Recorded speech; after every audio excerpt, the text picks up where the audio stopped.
As Simon stood up when his name was called, the students around him began muttering and murmuring. Some of them expressed confusion, as they had never seen him before, and others questioned if he was really the number one student. Simon walked nervously beside Cern Eindark, and he reminded himself not to be nervous and to simply read what was written in front of him. Simon and Cern raised their hands and took the oath. The scene then shifted to Simon's classroom. He couldn't help but think about how intense Kizen was as a school. He never imagined they would hold a class on the same day as the matriculation ceremony. With 14 classes for over 1,000 first graders, each class was packed, and he couldn't help but wonder if everyone was talking about him. Simon overheard some students behind him discussing his family name, Valencia. Some were surprised that he was the special admission number 1.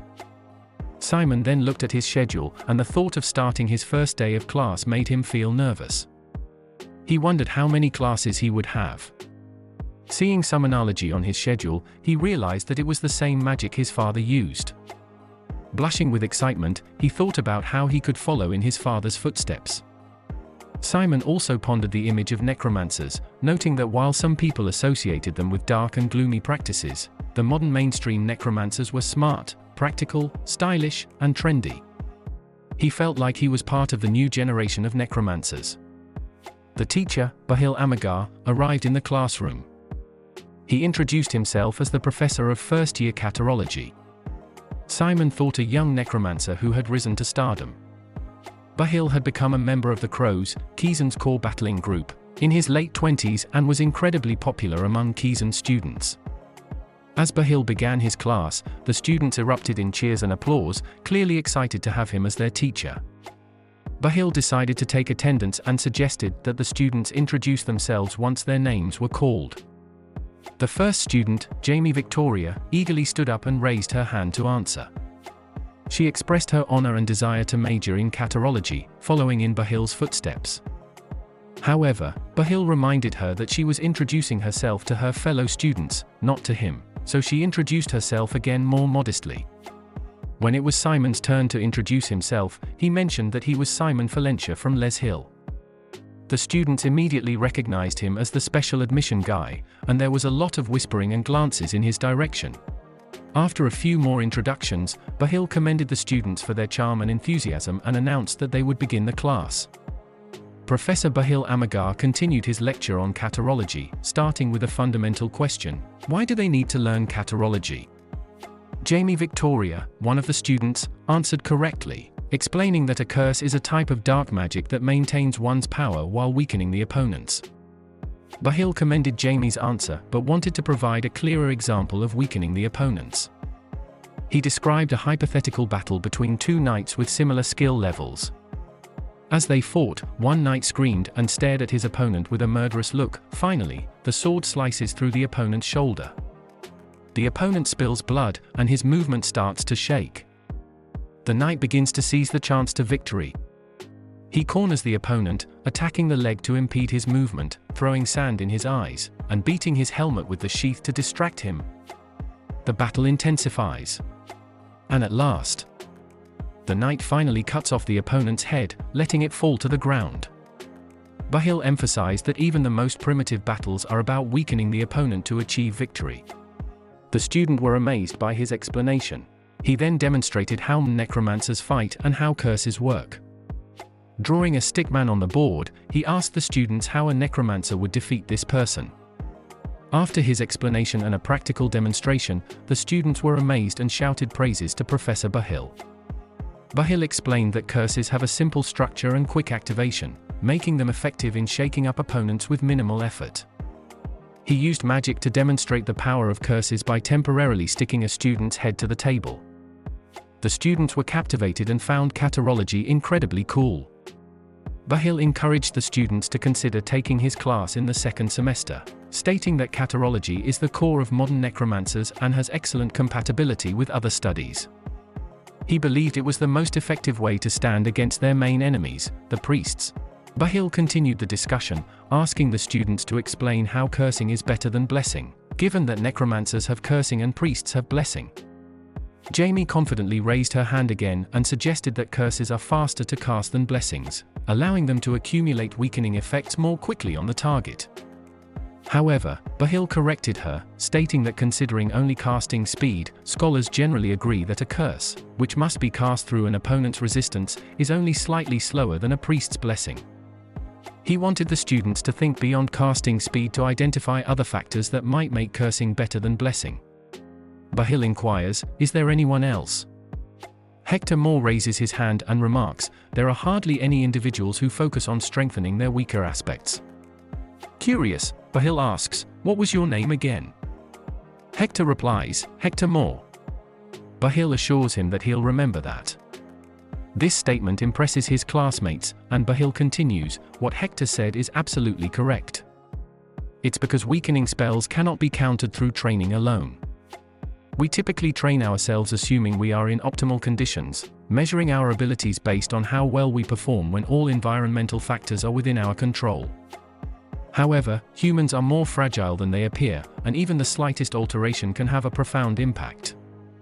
In other words, defeating an archer aiming at you doesn't require severing their entire arm. You can hinder their vision with conjunctivitis, induce nausea, distort their sense of distance, or divert their attention to something else. With these tactics, you can evade an arrow that was intended to strike you. Necromancers possess numerous means to disrupt their adversary's state. Just contemplate this: when you're fatigued or suffering from a severe stomachache, not many of you would dedicate your time to preparing against curses, would you? Most likely, you'd simply take the day off. The students burst into laughter. As the classroom buzzed with anticipation, Bahil's words hung in the air, emphasizing the importance of understanding the art of weakening others rather than just focusing on self-strengthening. The students absorbed this thought-provoking notion. In the midst of this discussion, a faculty member made a sudden entrance into the room, carrying a curious-looking correction device. The arrival of this device piqued the students' curiosity and added an air of mystery to the proceedings. Nervous thoughts raced through Simon's mind as he contemplated the prospect of delving into dark magic right from the very first class. Bahil acknowledged the potential embarrassment that came with using a correction device, particularly for a Kizen student, but recognized its necessity for this introductory class. This comment stung Simon's ego, but Bahil followed it up with a word of caution, reminding the students not to become overly reliant on the device to avoid developing bad habits. With a sense of enthusiasm and purpose, Bahil clapped his hands, igniting a renewed energy in the classroom. He announced their next task with determination, declaring that they would begin practicing the exhaust and exhaustion curse. The instructions were clear: grasp the handles of the correction device and channel their darkness into the mold. Bahil emphasized the critical role of forming the main rune word with precision, explaining that these rune words, composed of specific letters with magical properties, would be the key to invoking their desired magical effects. With their magic circles completed, the students were now ready to lift them into the air. Simon diligently followed Bahil's instructions, displaying a confident smile as he attempted to create his magic circle. However, his circle displayed signs of instability, unlike those of many of his fellow students, and ultimately dissolved. Simon reflected on the reasons behind the collapsing magic circles. He understood that these issues could be attributed to a lack of proper refinement in the use of darkness, or potential weaknesses in the circle's binding. Encouraged by Bahil, the class progressed to practical exercises involving plants and curse spells. Hector and another student successfully executed the spell as instructed by Bahil, highlighting the variance in magical skills among the students. Simon, however, continued to struggle with forming his magic circle. Bahil advised the successful students to further enhance their skills by practicing the spell's speed, and eventually attempting the task without the assistance of the correction device. Meanwhile, Simon remained perplexed by his struggles, questioning the reasons behind his repeated failures. Recalling advice from Lorraine and Nephthys, Simon recognized the need to return to basics due to his limited proficiency in handling mana. He decided to concentrate and adjust his approach, aiming to gather as much mana as possible before directing it to the circle's core. As a result, his darkness became refined and more stable, prompting him to act swiftly before his magic circle could collapse again.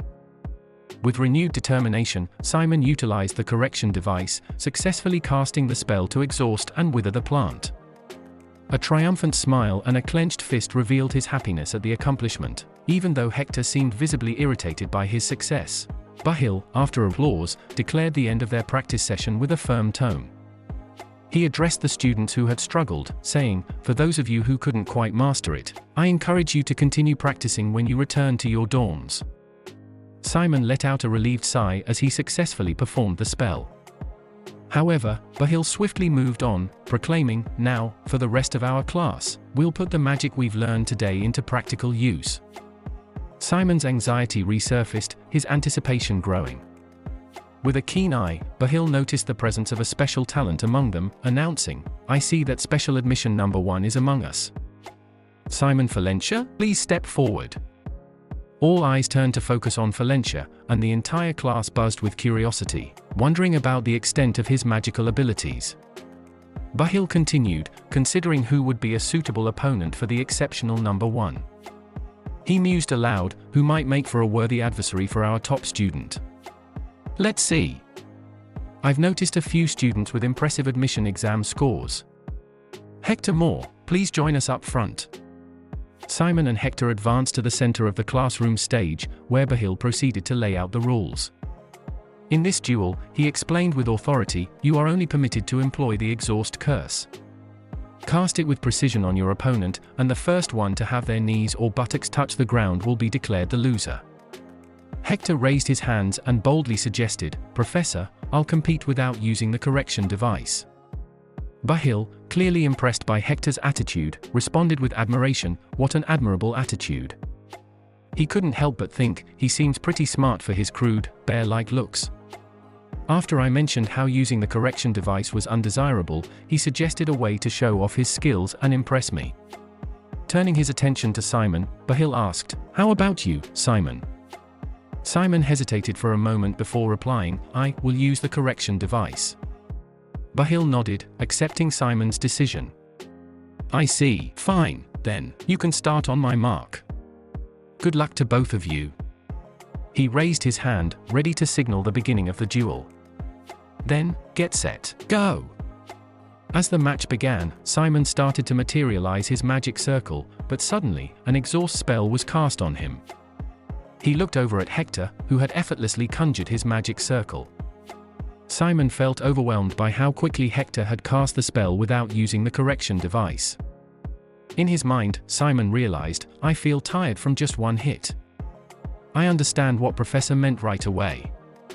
It's okay, I'm almost done. I just need to float the magic circle.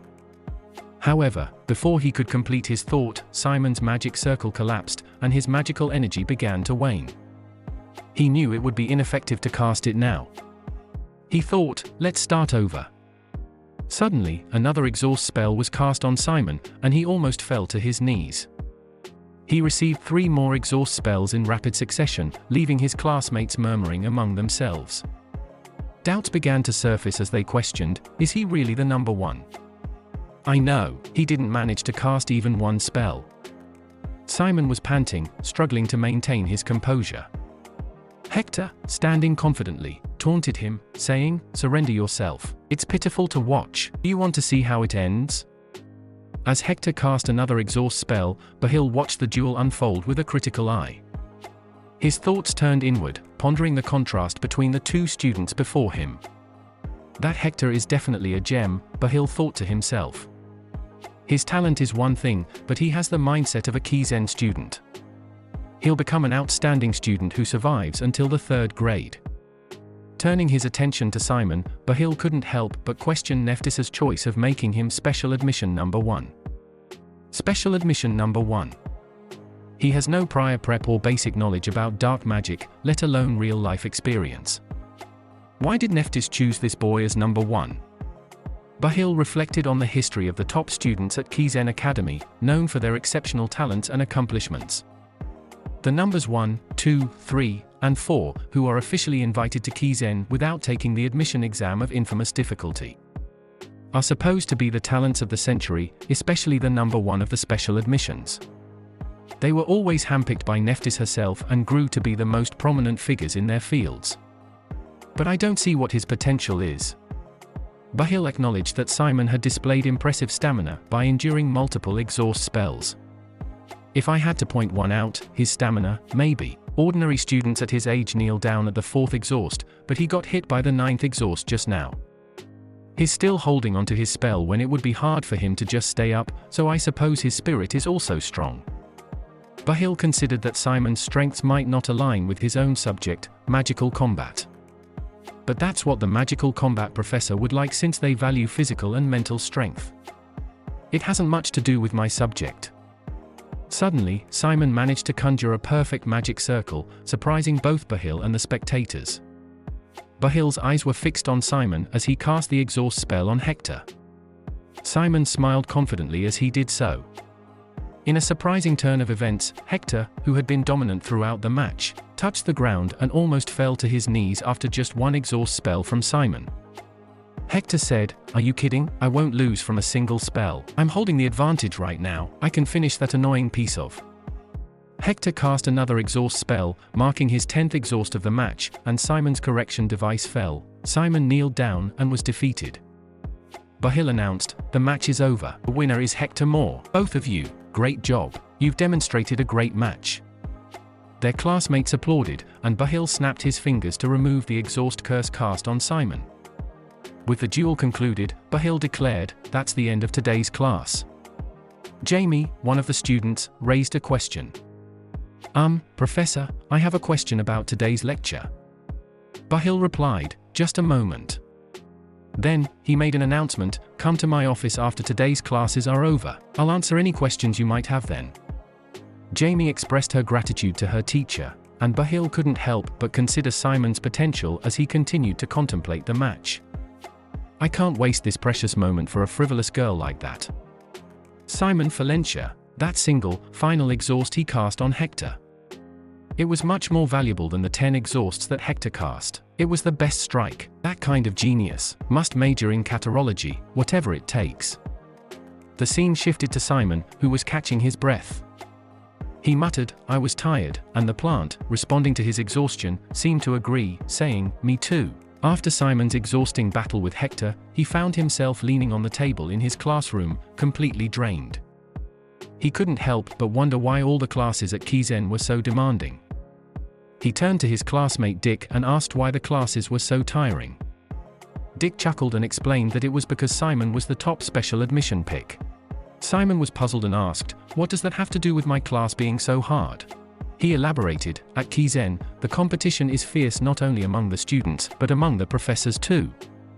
Professors with poor performance can get fired in the middle of the semester, and there are times when monthly salaries change.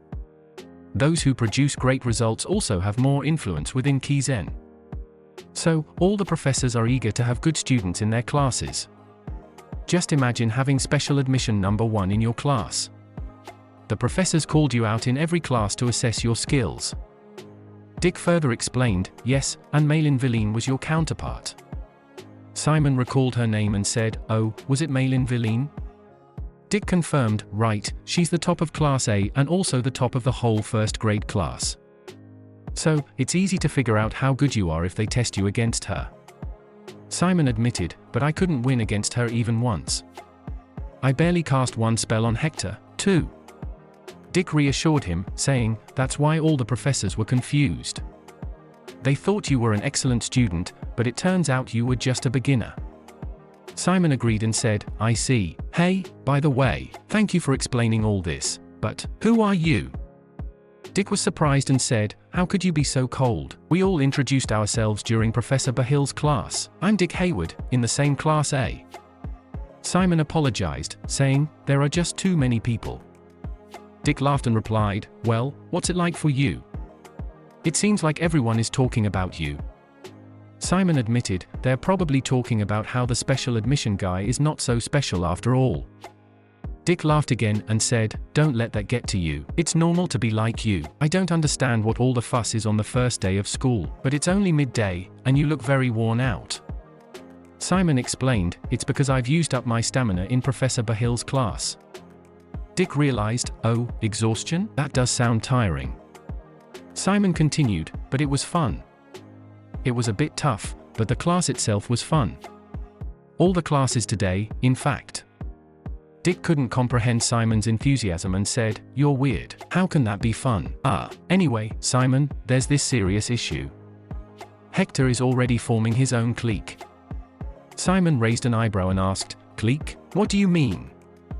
Dick explained, Hector made quite an impression on a lot of kids in Professor Bahill's class. He's also the eldest son of a powerful family, so he's quite popular among noble kids. If his influence grows, it could affect school life for those who don't stay on his good side. Simon didn't seem too concerned and said, "Yeah, I'm not that interested." Dick was taken aback by Simon's reaction and said, "Come on, get a grip. Politics are also important in Kizen. Do you know what happens if the entire Class A falls under Hector's influence? Anyone who loses his favor would fail at school life. They won't be able to find a team member for group assignments, for starters." Simon responded to Dick's comment by acknowledging that Dick appeared to be skilled at understanding the political situation. He questioned why Dick had sought his help instead of Hector. In response, Dick explained that he was a commoner, and Simon asked, "So what? I heard everyone is treated equally in Kizen." Dick clarified that while that might be true, there were still noble students who had a tendency to flaunt their backgrounds. Simon shrugged it off and replied, "Not me, at least." Dick was surprised and said, "Really? That's great, because I have something I'd like to suggest to you.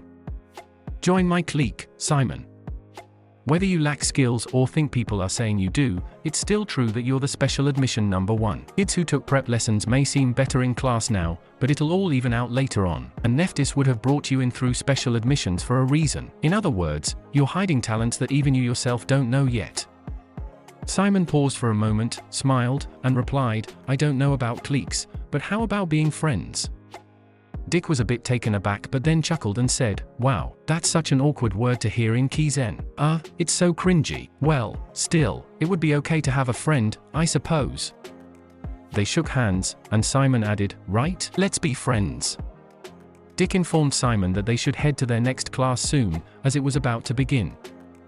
Simon was curious and asked, "Okay, what's the next class?" Dick replied, "It's summonology." Simon's eyes lit up with excitement, and he exclaimed, "Really?" In his mind, "Now I can summon creatures just like Father." They made their way to the classroom, where they encountered some students who were gossiping about Simon. One student commented, "Oh, there goes the special admission number one," and another added sarcastically, "The biggest farce in the history of Kizen. He's supposedly better than Cern, Chotel, and Lorraine." Hector was silently observing the situation, but Dick advised Simon not to pay attention to those attention-seeking remarks. However, Simon seemed unfazed and was genuinely excited about their next subject. He told Dick, "I'm excited." Dick responded, "You are one weird kid." Simon was surprised and asked, "Really? No one said that to me before." Dick said, "I think you will hear that a lot from now on." Aaron Deere, the summonology teacher for the semester, arrived at their classroom appearing disheveled, yawning, and scratching his head. His disheveled appearance left the students uncertain whether he was a professor or just someone who had gotten lost. He introduced himself and began his introductory talk with some unsettling information. Aaron mentioned that summonology was the root of all necromancers and their history, but it originated from practices such as coffin bearers, grave robbers, and necrophiliacs. This left Simon and Dick confused and bewildered, as Aaron's words didn't sound like those of a typical summonology professor. Aaron continued his talk by addressing the disadvantages of studying summonology, contrary to what other professors might do. He mentioned that summonology was costly, with materials fees that could be higher than all other subjects combined. The materials used in summonology, such as skeleton sets and specially treated corpses for zombies, were expensive and often for one-time use. This meant that those who majored in summonology couldn't expect to make money from their studies. The second disadvantage Aaron pointed out was the high dependence on creatures. Since summonology involved fighting with summoned creatures, a summoner's power would drastically decrease by over 80% if their creatures were destroyed. This reliance on creatures was related to the first disadvantage, as the cost of replacing or repairing creatures could be substantial. Lastly, Aaron emphasized that summonology was weak in battles against priests and was generally unsuitable for modern warfare. It could shine during all-out wars when materials for summoning were plentiful on the battlefield, but in modern, localized conflicts, curses and spirit controllers were more popular. Additionally, priests could easily dismantle summoned undead with holy spells, making it costly and inefficient for summoners to rebuild their forces. Aaron concluded by telling the students that despite these disadvantages, the decision to major in summonology was ultimately theirs to make. Out of the blue, a student named Gimme Victoria raised her hand and introduced herself, exclaiming, "I'm Gimme Victoria. I'd also like to inquire about the benefits of studying summonology." Aaron, the professor, responded with a hint of surprise, "I don't recall opening the floor to questions just yet." Gimme quickly offered an apology for her eagerness. Aaron then proceeded to discuss the advantages, stating, "In terms of advantages, consider the quantity, the potential for diverse strategies, and the support provided by the creatures you summon." Simon and Dick in their minds wondered, "Don't you think you're skipping over the advantages too much?" Aaron continued, "It's your choice whether you take summonology in the second semester. But make sure to bear one thing in mind. Don't even dream of setting foot in this field if you don't have the guts for it." Aaron, their summonology teacher, continued with a stern warning to the students. He emphasized that anyone lacking the determination, courage, or a genuine passion for summonology should not even consider the field, as it required a strong commitment. He also made it clear that joining the field for the wrong reasons, such as taking the path of least competition, would result in expulsion. Despite Aaron's intimidating tone, the students were undeterred and ready to begin their summonology class. The faculty member distributing materials for the class indicated that they would be working with the bones of island ratmen, a creature with a simpler bone structure than humans and often used as a starting point for summonology beginners. Aaron instructed the students on assembling the island ratmen skeletons. As they worked, some students found the process creepy, while others appreciated its cleanliness. Aaron explained that inside the skull was a magic circle correction device, which they needed to activate by forming the magic circle correctly. Aaron was about to say that when the magic circle is complete, the island ratmen skeleton will activate and they don't have to be startled. But before he says that the students were already startled and the skeletons were moving. However, Simon remained calm and commanded his skeleton to stay still, showcasing his experience with such creatures. Dick, sitting beside Simon, asked if he had dealt with these skeletons before, to which Simon replied that he had seen them a lot but not interacted with them much. Aaron emphasized that the students needed to get used to working with the skeletons because they were necromancers. He explained that activating the magic circle was just the beginning, and now they needed to create a body for the undead creatures. He further instructed the students on the importance of understanding the creature's bone structure. Simon and the others continued assembling the skeleton, with Aaron guiding them through the process. Aaron cautioned them about the importance of the proper sequence and organization of the bones, as well as ensuring that the spine supported the creature's upright posture. Hector finished assembling his skeleton quickly, earning praise from his classmates. The students received guidance from Aaron whenever they encountered difficulties during the assembly process. As the assembly reached bone number 53, Aaron checked on the students' progress, and some students asked for assistance with their skeletons. Simon provided advice to Dick when he faced issues with his skeleton, helping him to identify and correct the problem. Aaron then asked the students to raise their hands if they were stuck during the assembly, and several students sought his help. Some complained about their skeletons running away or having difficulty with bone placement. Simon, however, remained focused and content as he looked at the skeleton he had assembled, thinking about how this was the first skeleton he had created using his darkness. Despite the challenges and confusion of the assembly process, the students were engaged in learning the fundamentals of summonology. When the time was up, Aaron concluded the day's skeleton assembly lesson. As the last part of the class, Aaron called for Simon Valencia to come forward, likely expecting him to participate due to his status as the special admission student. Dick patted Simon's back, offering some comforting support. Aaron then called the next student to come forward, who turned out to be Hector Moore. Simon and Hector faced each other on the stage of the classroom, and Aaron informed them that they had 10 more minutes before the class would be dismissed. For their demonstration challenge, Simon and Hector were tasked with assembling the skeleton and using it to retrieve a necklace. The winner would be the person holding the necklace when the class bell rang. However, they were not allowed to take the necklace themselves or use any black magic. Other actions were permitted. Aaron signaled the start of the challenge, and both Simon and Hector began assembling the skeleton. Simon was determined to win, thinking to himself that he could do it and secure a victory in this class. He initially planned to put together the spine all at once, but he suddenly became confused. Aaron then pointed out that he had forgotten to mention that they couldn't cheat in the match, and they were unable to see the guide on the board. In Simon's mind, he thought it was okay since the bones had numbers on them, and he could simply put them together in order starting with number 1. However, when he looked at the bones, he realized that there were no numbers on them. Aaron explained that there were no numbers on the bones because the ones they used were for instructional purposes. He mentioned that the skeleton set sold on the market didn't come with numbers. He reiterated that a necromancer should be well acquainted with this information. Simon found himself facing a new challenge in the demonstration, trying to assemble the skeleton without the numbered guidance he had relied on earlier. As Simon contemplated how to assemble the skeleton, Hector was already near completion.